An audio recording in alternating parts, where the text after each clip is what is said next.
Hi guys, happy Friday and welcome to day 3 of online learning. Today we'll be talking about how to build the digital forum itself and some of the things that you'll need to take into consideration regarding digital affordances.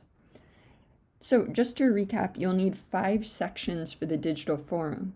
There's the About page where you'll introduce the topic and your specific research question and argue for its exigence. The stakeholder pages where you'll present 3 different perspectives on the question, and then the required reading page where you're going to annotate 5 new scholarly sources that your audience might find useful after reading your forum, so where to go next, essentially. The About page and the stakeholder pages should each incorporate 2 sources, either scholarly or popular. You just need to make sure that they're credible sources. And so that means that you'll need 13 sources total for the assignment, 5 of which need to be completely new and scholarly. The digital forum is a unique assignment because while I'm still asking you to research and write on your topic like you would in a normal paper, you're not doing it in sort of the same old Microsoft Word, Times New Roman, 12-point font, that sort of thing, okay? You have the opportunity to create a website, which is really cool. It's really exciting to show off your creative and technological skills, but it also means that that's another thing to work on before you turn in your drafts next Friday.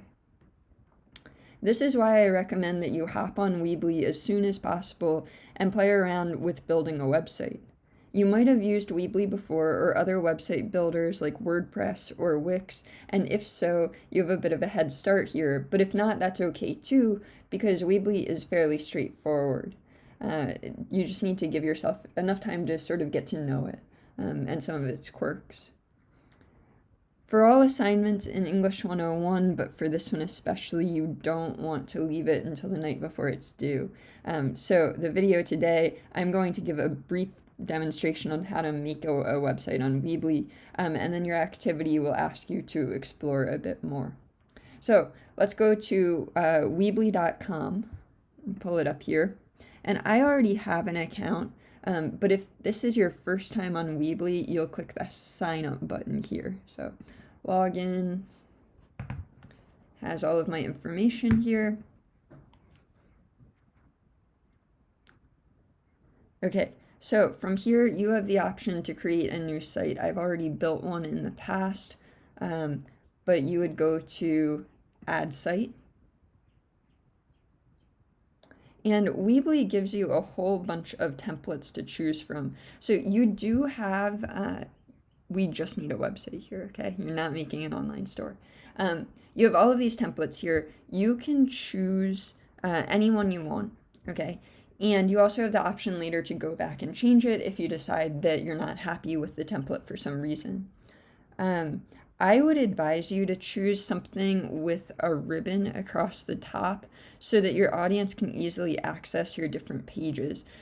You'll see what I mean in some of the examples. I posted one on Elms already. I'm going to post some more later on, and then we'll go over them in future classes, okay? But you want something where you can easily access all of the different pages. So you can look through the templates, choose one that you're happy with. I'm just going to say this one. You can preview it, look through, decide if it's what you want, and then once you do, you'll click Start Editing.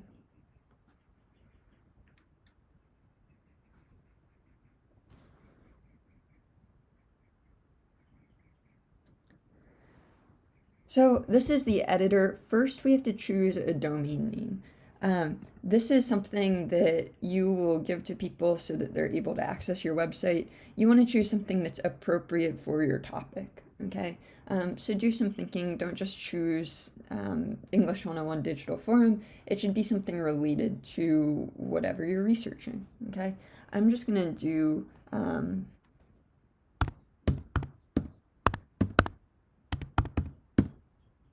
let's see if this works.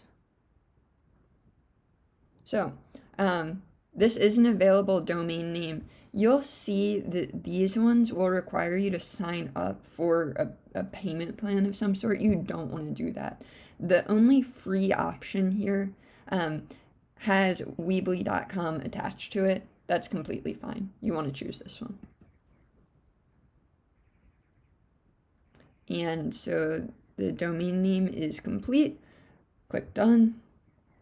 Now we have the editor here and we can play around with the Weebly site. You will see on the left, there's all of these options for changing the text and adding images. I'm going to leave that to you to do for your activity today. I just want to show you how to add pages, since that's sort of the most important part of the digital forum. Just get you started here. So you're going to click on the Pages tab. And then this brings up an outline of your website. So these are the pages that are already on the site. If you want to make a new page, you click this plus button, okay? And then it'll ask you what type of page you want. Let's just click standard. And then you can add a name here, okay? And that will put the new page up at the top of your screen.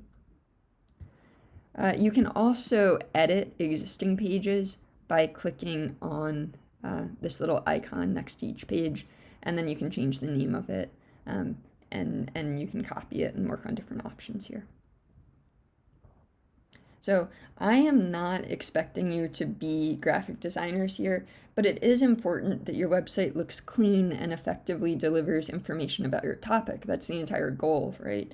Is to present 3 different perspectives on your question in sort of a digestible, interesting way, okay?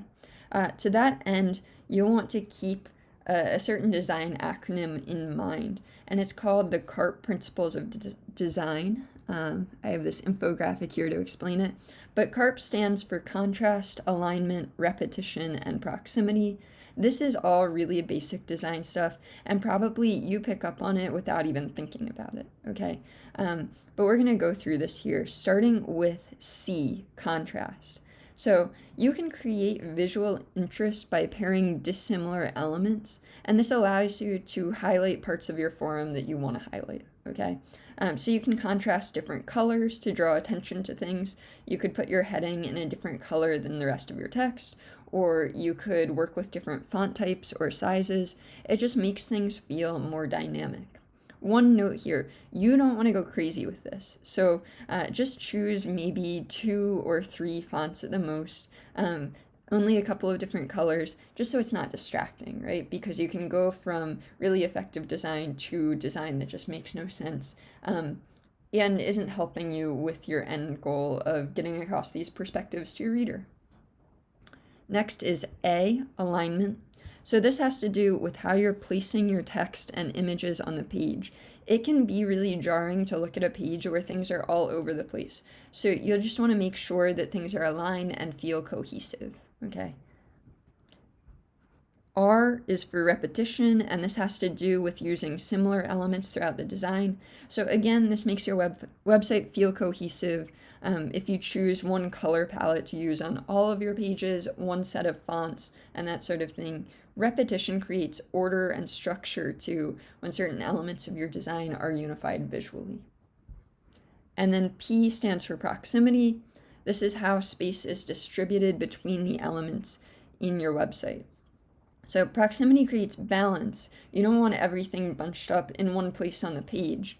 And it also shows relationships between objects. So if you put 2 things near one another, the audience will sort of subconsciously assume there's a connection between those things. That's sort of, it's just how the mind works, okay? So CARP design, it's just a really basic overview, but you should keep this in mind when you're making your Weebly website. If you're curious, you can read more about CARP and other design principles online, and today's reading also talks about things to consider. You really can spend forever thinking about design and also playing around with Weebly to make this professional looking site, which is why I'm asking you to start early, okay? So for the activity today, you're going to head to the discussion board. I've posted it on our main Elms page. Online class, April 3rd activity. When you click on it, it brings up 3 questions. So the first 2 questions have to do with design. You're going to find the answers either in your textbook or in this video. And then the third question asks you to spend about 20 minutes getting to know Weebly, so making your account, starting to build your website. And then after those 20 minutes, you should formulate 1 or more, if you have more questions, that you have about using Weebly. So what do you want to know about the functionality of the website? Okay. And then once you submit the post, you should also respond to 2 of your classmates' Weebly questions and see if you can help them out. And we can sort of brainstorm solutions to Weebly problems together. Okay?